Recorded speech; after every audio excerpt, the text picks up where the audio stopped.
Hello everyone, welcome back to YouTube channel of all about Himachal. आज हम इस video में Himachal Pradesh public service commission के द्वारा जो भी एग्जाम कंडक्ट करवाए जाते हैं फॉर क्लास 1 to 3, जिन्हें अब ग्रुप A to C कहा जाता है। ठीक है, इनके लिए जो पेपर 1 का सिलेबस रहता है वो सेम रहता है। इसमें टोटल 50 क्वेश्चन आते हैं और ये टोटल नंबर होते हैं 100 मार्क्स के। ठीक है, मीन्स हर एक क्वेश्चन आपका 2 नंबर का रहता है। इसमें नेगेटिव मार्किंग होती है 1/4, दैट इज 0.25 की मार्क्स आपके डिडक्ट होते हैं जब आप नेगेटिव या फिर रॉन्ग आंसर देते हैं। ये नोटिफिकेशन एचपीपीएससी ने जारी करी थी। ठीक है, और ये इफेक्ट में आई थी कब? 1 नवंबर 2024 को। उसके बाद जो भी एग्जाम कंडक्ट करवाए गए हैं उनके लिए सिलेबस जारी किया गया था। ठीक है, आइए देखते हैं किस तरह का सिलेबस रहता है। ये जो पार्ट है सिलेबस का, ये 4 भागों में बांटा गया है। सबसे पहले आता है general knowledge of Himachal Pradesh. ठीक है, हिमाचल प्रदेश का जनरल नॉलेज किस तरह का रहता है। इसमें भी सबसे पहले आता है हिस्ट्री ऑफ हिमाचल प्रदेश। ठीक है, हिमाचल प्रदेश की क्या हिस्ट्री रही है, क्या इतिहास रहा है हमारे हिमाचल प्रदेश का। ठीक है, इसमें आप देख सकते हैं ancient, medieval, modern administrative and political history क्या रहती है हिमाचल प्रदेश की। ठीक है, similarly the role of erstwhile hill states of Himachal Pradesh in the Indian freedom struggle movement की, जो हिमाचल प्रदेश का रोल क्या रहता है इंडियन फ्रीडम स्ट्रगल मूवमेंट में, जब ये इंडिया आज़ाद हुआ था, भारत आज़ाद हुआ था। ठीक है, सिमिलरली आपके और भी आते हैं इसमें प्रिंसली रिजाइम इन हिमाचल प्रदेश, प्रजामंडल मूवमेंट, कुनिहार मूवमेंट, अलग अलग मूवमेंट जो हिमाचल प्रदेश में हुई है पहले। ठीक है, उसके बाद encounter of hill states of Himachal Pradesh with Muslim, Sikhs, Gurkha rulers and Britishers.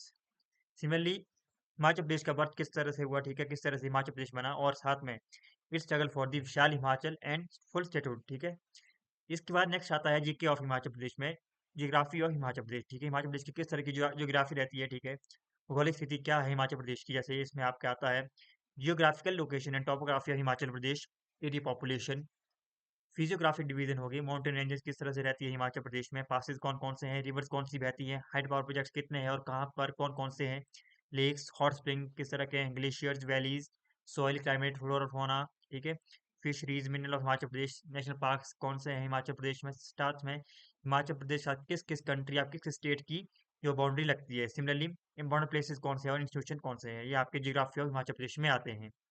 Next आता है third point, culture of Himachal Pradesh. ठीक है, इसमें आप देख सकते हैं, इसमें आता है कस्टम एंड मैनर्स हो गए, birth, marriage, kingship, art, architecture, handicraft, fairs and festival किस तरह का रहता है, फोक डांस क्या है हिमाचल प्रदेश का, फोक सॉन्ग्स कौन से हैं। ठीक है, सिमिलरली आपके यहाँ के जो हेरिटेज टेम्पल्स हो गए, पैलेसेस हो गए, मॉन्यूमेंट्स हो गए, ठीक है, फोर्ट्स हो गए, और सिमिलरली किस तरह की ट्राइब्स हिमाचल प्रदेश में या कास्ट एग्जिस्ट करती है। ठीक है, उनका सोशियो कल्चरल और इकोनॉमिक एस्पेक्ट क्या रहता है।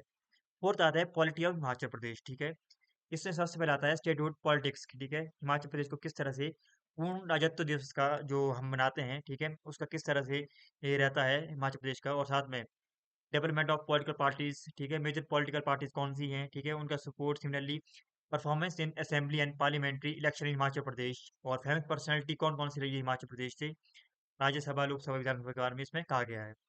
नेक्स्ट आता है आपका general knowledge of national and international affairs. ठीक है, जो नेशनल और इंटरनेशनल अफेयर का जो जीके रहता है वो इसका सेकंड पार्ट है। इसमें आपका करंट इवेंट्स किस तरह के रहते हैं नेशनल लेवल पे और इंटरनेशनल लेवल पे। ठीक है, और ये भी कहाँ तक पूछे गए हैं, up to the 2 year previous to that date. ठीक है, जब आपका एग्जाम होगा उससे 2 साल पहले तक जो भी करंट इवेंट्स है ये नेशनल और इंटरनेशनल लेवल पे वो आपसे पूछे जाएंगे। थर्ड पॉइंट आता है इसमें नॉलेज ऑफ हिंदी लैंग्वेज। ठीक है, हिंदी लैंग्वेज का आपको किस तरह से नॉलेज रहता है आपका। इसमें आता है भाषा, भाषा के रूप क्या होते हैं, लिपि वर्ण क्या होते हैं, व्यंजन, पर्यायवाची शब्द, विलोमार्थी शब्द, उपसर्ग, संज्ञा, सर्वनाम, विशेषण, क्रिया और मुहावरे, ये आपके नॉलेज ऑफ हिंदी लैंग्वेज में आते हैं। सिमिलरली फोर्थ जो इसका पॉइंट रहता है वो है नॉलेज ऑफ इंग्लिश ग्रामर। ठीक है, आपका किस तरह से इंग्लिश ग्रामर का नॉलेज रहता है उसके बारे में आपको ये पूछते हैं। Tenses, preposition, direct and indirect speech क्या होती है, कंजक्शंस क्या होते हैं, इंटरजक्शन जक्शन क्या होते हैं, आर्टिकल क्या होते हैं, डिटर्मिनर्स क्या होते हैं, और चेंज ऑफ वॉइस क्या होते हैं। ठीक है, ये फोर्थ पार्ट था। तो ये आपका सिलेबस जो कंप्लीट सिलेबस है आपका पेपर 1 के लिए, class 1 to 3, which is conducted by the HPPSC Himachal Pradesh public service commission. ठीक है, अभी चला है फरवरी, ठीक है, आज फरवरी है।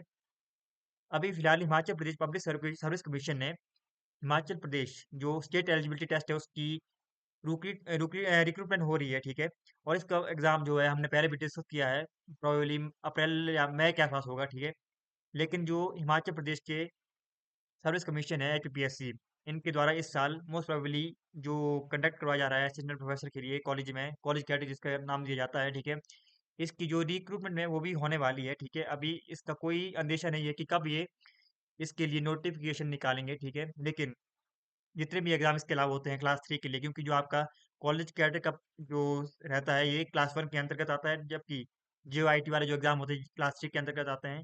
सिमिलरली आपके क्लास 2 हो गए, ठीक है। इसमें आपके टीजीटी पीजीटी वगैरह आते हैं, लेक्चर आते हैं, ठीक है। तो जो भी एग्जाम अभी कंडक्ट करवाए जा सकते हैं यूपीएससी के द्वारा, ठीक है, वो इसके अंतर्गत आते हैं। सिमिलरली अगर हम बात करें हिमाचल प्रदेश की, जो करंट सिचुएशन है वो अभी हालात ठीक नहीं है, क्योंकि काफी ज्यादा यहाँ पे जो सिस्टम चला हुआ है, जिस तरह से कि जो सेंट्रल गवर्नमेंट ने आरडीजी को बंद किया है, इससे काफी ज्यादा हालात ऐसे पैदा हो गए कि नई रिक्रूटमेंट अभी हाल फिलहाल में नहीं हो पाएगी, ठीक है। तो इसके लिए जो हिमाचल प्रदेश के जितने भी बेरोजगार युवा हैं उनके लिए अभी थोड़ा सा वेट करना पड़ेगा, जो भी यहाँ से भर्ती निकलेंगी यूपीएससी के थ्रू, ठीक है।